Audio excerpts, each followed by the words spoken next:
Well, despite the fact that Germany is an EU power broker, they are moving backwards as a result of a reckless green agenda.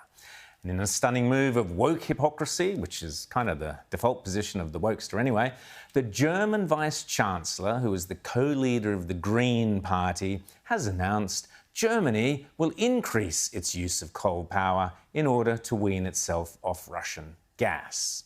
Joining me now is Policy Director at the Institute of Public Affairs, Gideon Rozner. Great to see you, Gideon. How are you? I'm very well, my friend, very well indeed. Excellent. Well, you and I both share a fondness for languages. The Germans have a snappy multiple-syllable word, Energiewende, which is the transition to clean energy. Seems that Energiewende has gone a little bit off the rails. Gideon.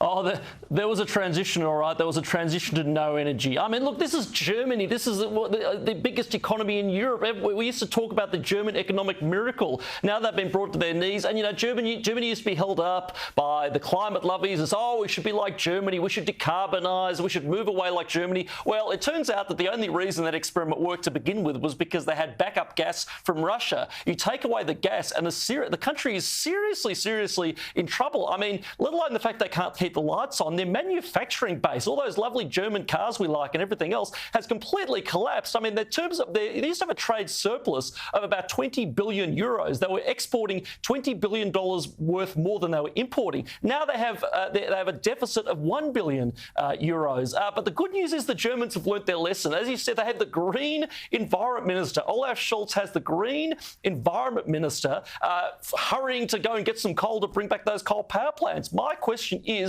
why are we persisting with net zero here? In fact, the IPA did a poll. 61% of respondents said that we should pause net zero, like Germany, like Britain are doing, like all the other countries are learning the lesson, and just 17% disagreed. It's time for Anthony Albanese to start listening, or he will be a one-term Prime Minister.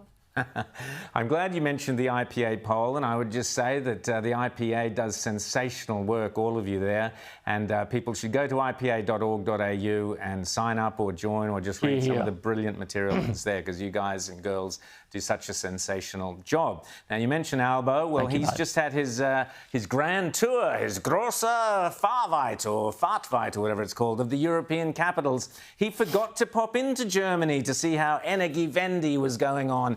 I suspect, Gideon, that maybe he would have been a bit embarrassed to stand there in Germany while they're desperately looking around for anyone got any coal? Anyone got any coal? Dig some up quickly. Mightn't have been the place for Albo to do a photo op with Olaf Scholz. What do you think?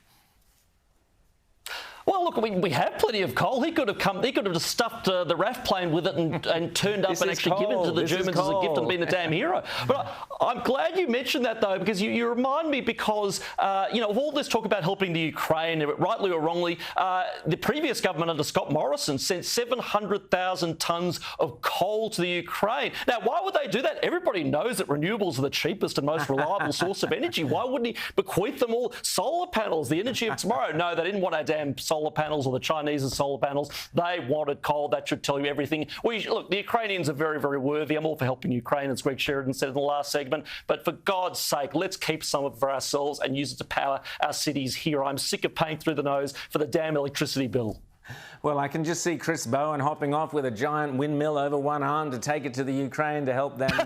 You know, that could be the next to go.